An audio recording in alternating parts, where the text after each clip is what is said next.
조금 더 잘해야 된다고 생각을 합니다. 왜냐하면 이제 우리 경제 체질이 다른 나라하고 좀 달라요. 예. 도소매, 음식료, 숙박, 운수 이 전부 다 경쟁이 굉장히 심하고 그리고 굉장히 그 저부가가치 업종입니다. 근데 우리나라가 그 여러 가지 이유로 뭐 중국과의 문제라든가 외환위기 그 이후로 자영업자가 엄청나게 증가를 해가지고 취업자의 거의 25%가 자영업자예요. 570만 명입니다.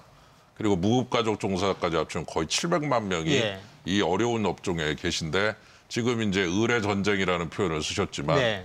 이분들이 그러면 돈을 잘 버느냐 솔직하게 얘기해서 자기 월급만큼 가져가기도 힘들 정도로 힘든 상황에서 갑자기 아까 추 의원께서 얘기하신 대로 16.4%, 16.4%는 물가 상승률이 10배입니다. 예. 예, 물건값은 1.5% 오르는데 자영업 관련돼서 최저임금은 그거에 10배를 올려주라는 건데 네.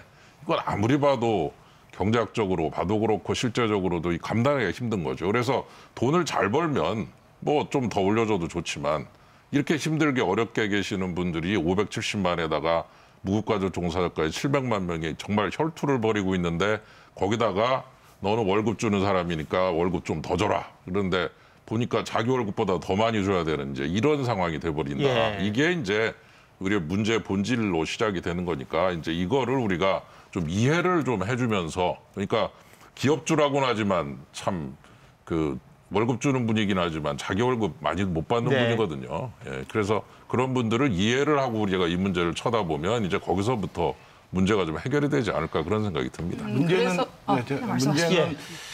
사실은 구조적인 우리 김남근 변호사님 말씀하신 구조적인 개혁이 우선되지 않은 거 영세 자영업자들한테 이 부담과 책임이 전가되는 부분이거든요. 또 우리 한정희 의원님께서 말씀하셨지만 그런 부분을 푸는 데 있어서 현재 재벌 대기업과 영세 소상공인에 관련된 노동 정책이 획일화적으로 지금 벌어지는 문제고요. 네. 또 한 가지는 이 저소득 근로자의 임금을 올리는 부분의 소득 성장과 그다음에 생계를 책임지는 부분이 사실은 이게 혼돈돼서 오다 보니까 저희 소상공인들이 문제는 이걸 지불하는 건 자영업자라는 소리가 되는 거죠. 고용주라는 점입니다. 네. 근데 실질적으로 지금 고용주들이 지금 현재 통계체도 나와 있지만 그 임금 근로자보다 사실은 소득이 낮다는 부분이거든요. 이 부분을 사실은 그냥 대책 없이 임금만 올리게 되면은 결론적으로 퇴출하거나 사람을 내보내는 일이 반복되는 점에 대해서 사실은 간과하고 있다는 게 오늘의 현실인 것 같습니다.